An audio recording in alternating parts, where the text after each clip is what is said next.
Section 55. Duryodhana said, "Fear not, O king, nor shouldst thou grieve for us, O monarch, O lord. We are quite able to vanquish the foe in battle." When the Parthas had been exiled to the woods, there came on to them the slayer of Madhu, with a vast army in battle array, and capable of crushing hostile kingdoms.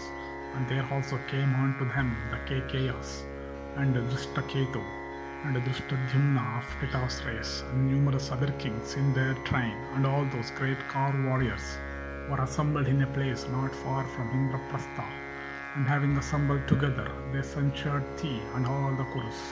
And O Bharata, all those warriors with Krishna at their head paid their homage unto Yudhishthira, clad in deer skin and seated in their midst. And all those kings then suggested to Yudhishthira that he should take back the kingdom, and all of them desired to slay thee with all the followers. And hearing of all this, O bull of the Bharata's race, I addressed Bhishma and Drona and Kripa, struck with fear, O king, at the prospect of the ruin that threatened our kindred. And I said unto them, I think the Pandavas will not abide by the agreement made by them. Vasudeva desireth our utter extinction. I think also that with the exception of Vidra, all of you will be slain, although the chief of the Kurus, Dhritarashtra, conversant with morality, will not be included in the slaughter. O sire, affecting our complete destruction, Janardana wishes to bestow upon Yudhishthira the entire kingdom of the Kurus. What should be done? Shall we surrender or fly, or shall we fight the foe, giving up every hope of life? If indeed we stand up against them, our defeat is certain. For all the kings of the earth are under Yudhishthira's command. The people of the realm are all annoyed with us, and all our friends also are angry with us. All the kings of the earth are speaking ill of us, and especially all our friends and relatives. There can be no fault in our surrender, for from time immemorial the weaker party is known to conclude peace. I grieve, however, for that Lord of men, my blind father, who may on my account be overtaken by woe and misery that is endless. It is known to thee, O king, even before this, that thy other sons were all opposed to the foe for pleasing me only. Those mighty car warriors, the sons of Pandu, will indeed avenge their wrongs by destroying the whole race of King Dhritarashtra. Will all his counselors. It was thus that I addressed them, and seeing me afflicted by great anxiety, and my senses tortured, Drona and Bhishma and Kripa and Drona's son then addressed me, saying, Fear not, O oppressor of foes, for if the foe wage hostilities with us, they will not be able to vanquish us when we take the field. Every one of us is singly capable of vanquishing all the kings of the earth. Let them come with keen-edged arrows, we will curb their pride, inflamed with anger upon the death of his father. This Bhishma amongst us in days of old had conquered all the kings of the earth on a single car. O Bharata, his wrath excited that best of the Kurus, smote numberless ones amongst them, whereupon from fear they all surrendered to his Devavrata, seeking this protection, that Bhishma united with us is still capable of vanquishing the foe in battle. Let thy fears, therefore, O bull of the Bharata race, be all dispelled. Duryodhana continued. Even this was the resolve then formed by those heroes of immeasurable energy. The whole earth was formerly under the foe's command.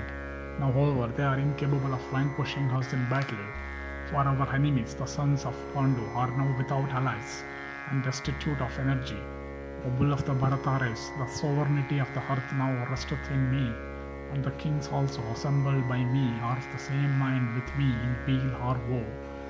Know thou, O best of the Bharata, best of the Kuru race, but all these kings, O slayer of foes, can for my sake enter into the fire or the sea. They are all laughing at thee, beholding thee filled with grief, and indulging in these lamentations, like one out of his wits, and affrighted at the praises of the foe. Every one amongst these kings is able to withstand the Pandavas. Indeed, sire, everyone regardeth himself. Let thy fears, therefore, be dispelled. Even Vasava himself is not capable of vanquishing my vast host. The self-created Brahma himself, if desirous of slaying it, cannot annihilate it. Having given up all hopes of a city, Yudhishthira craveth only 5 villages.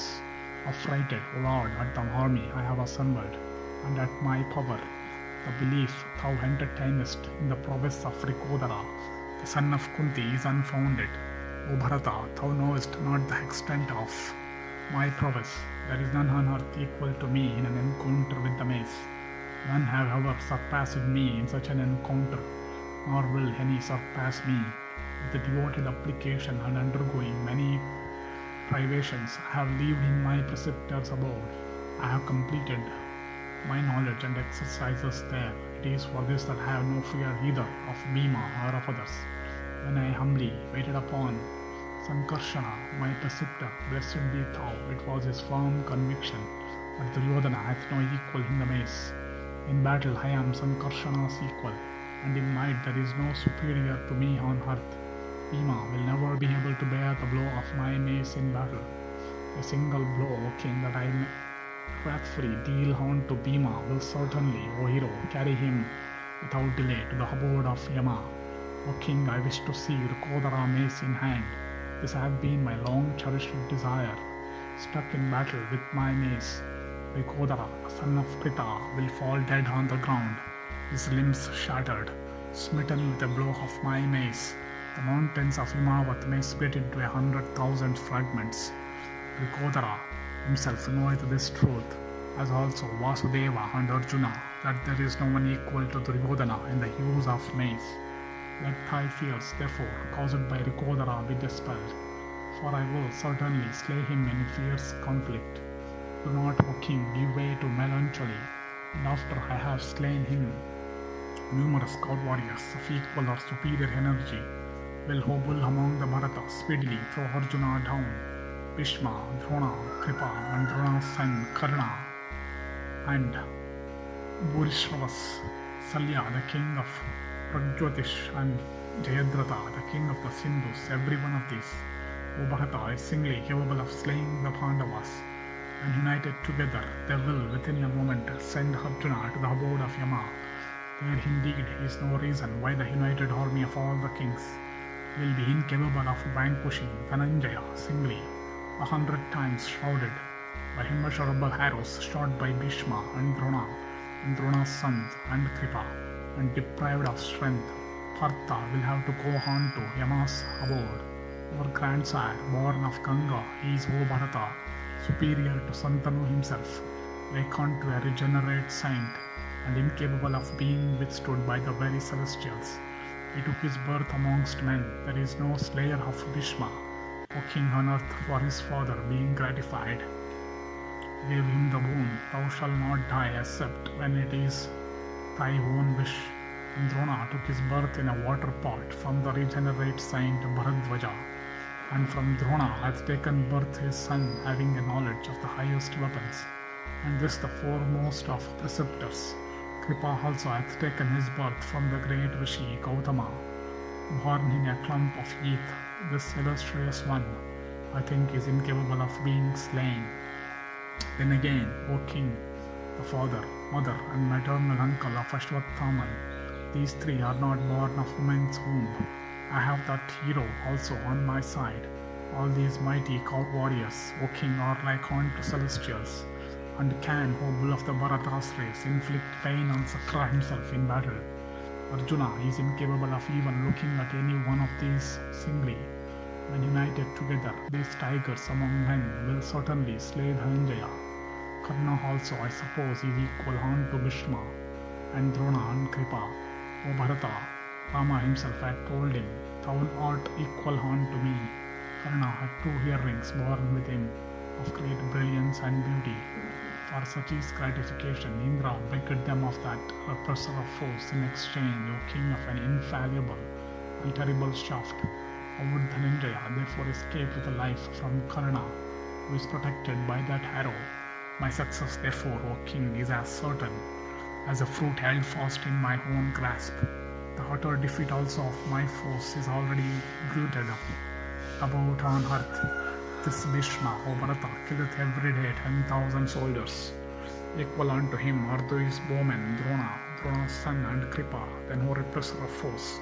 The ranks of the Samsaptaka warriors have made this resolution: either we will slay Arjuna or that ape-bannered warrior will slay us. There are other kings also who form in their resolve of slaying Sabyasachi, regard him as unequal to themselves. Why those Tathao then apprehend danger from the Pandavas, when Bhimasena will be slain? O Bharata, who else amongst them will fight? Tell me this, O oppressor of foes, if thou knowest any amongst the foes. The 5 brothers with Drishtadyumna and Satyaki, these 7 warriors of the enemy, O king, are regarded as their chief strength.